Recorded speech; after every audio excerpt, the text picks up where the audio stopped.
We are rocking out to Sweet Home, Alabama on Sunday as IndyCar raced in Barber, the first natural terrain road course of the IndyCar season. Before the weekend, it felt like the race was destined to be overshadowed by the month of May, and if I'm being honest, our predictions were kind of right. Welcome to the RPM show, now preemptively banned in Noblesville, Indiana after the weekend Connor Daly had.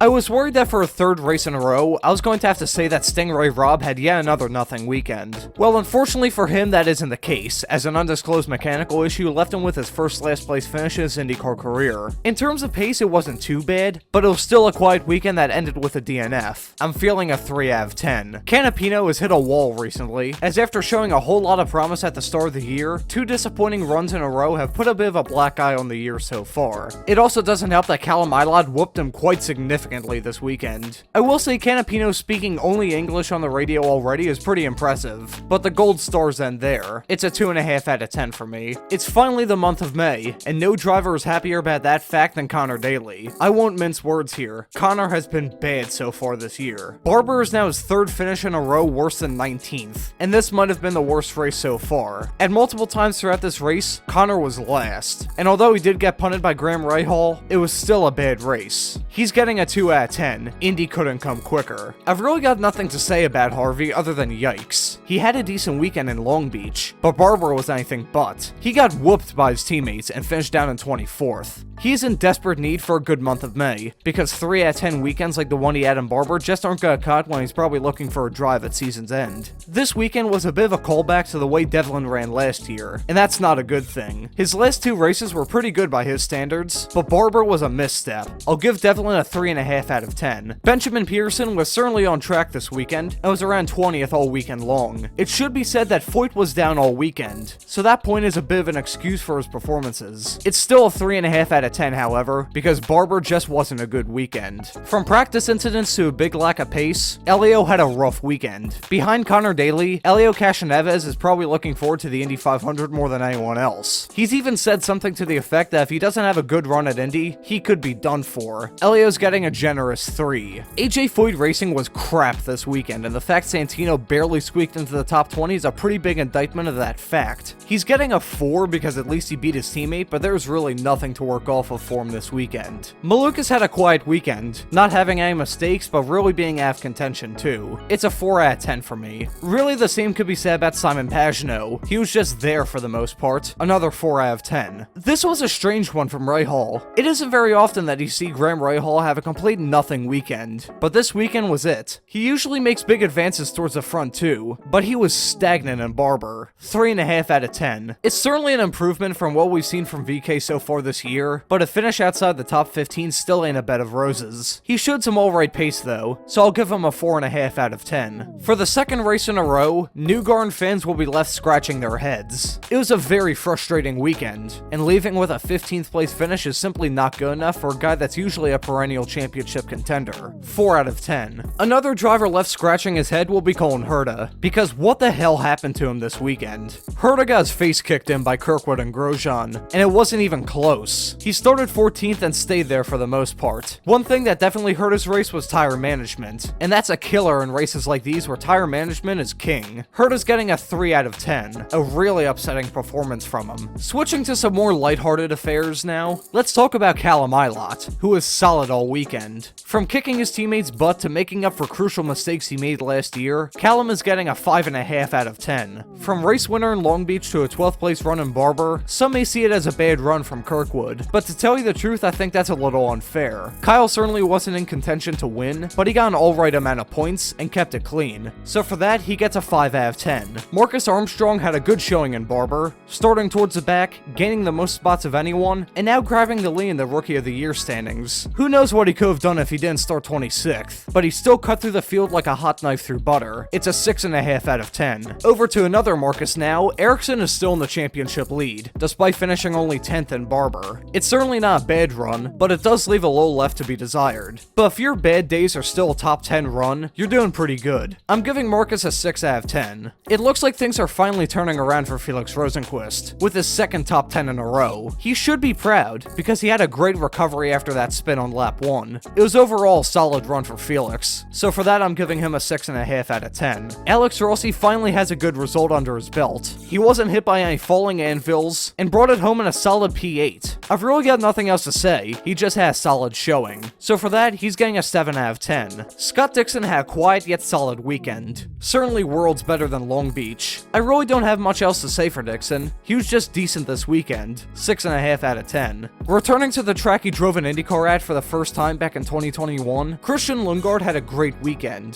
The move he pulled on Dixon was badass, and he drove great all weekend. Lundgaard was mightily impressive, and got a very respectable result. I'm feeling a 7.5. Really impressive stuff from the Dane. At points this weekend, Alex Palou was my personal pick to win, but although he didn't win, he still had a good weekend. It's another solid run from Palou, and he's slowly stacking up the points, so I'll give him a 7 out of 10. Pretty good. Pato certainly redeemed himself after the disaster that was Long Beach. He was up at the front all day, and it was a very good performance. It's a 7.5 out of 10 for me. Another good rebound is the one Will Power's having so far, who after having a bad first 2 races of the season, has done pretty good as of late. He certainly didn't light the world on fire in Barber, but this was a very good performance from the reigning champion. He also did this despite having low confidence throughout the weekend thanks to the high mileage engine he has in his car. Power did great in Barber, so I'm giving him an 8 out of 10. He was so close but so far away. Roman was my pick entering the race, and despite being on a doomed 2-stop strategy, he still came close to winning it. He has a right to be upset, but he should also remind himself that he has been on his A game so far this year, and has been a serious contender week in and week out. He'll be at his best track in 2 weeks, and I'll go out and say it now that Romain should be everyone's favorite entering the Indy GP. He couldn't seal the deal in Barber, but Roman is still getting a 9 out of 10. And finally, we have your winner from the 2023 Children's of Alabama Grand Prix, Scott McLaughlin. I don't think he was anyone's pick to win throughout the weekend, but the cards fell just right for him, and he leaves Alabama with his 4th career victory. He's found victory lane here before, albeit during the iRacing IndyCar series during lockdown in 2020. All jokes aside, Scott drove great on Sunday. He played the strategy game just right, kept it clean, and took the checkered flag. So for Scott, he's getting a 9.5 out of 10. Here's my question to you, the viewer. Which driver do you feel needs a good month of May the most? I've left my thoughts in the pinned comment. I'd love to hear what you think. Thank you for watching this episode of the RPM Show. On the right hand side of your screen, you'll see 2 cards. One to the series playlist, and the other to the last episode of the series. Thank you for watching, and I hope to see you for the Indy GP review on May 17th. Have a great afternoon.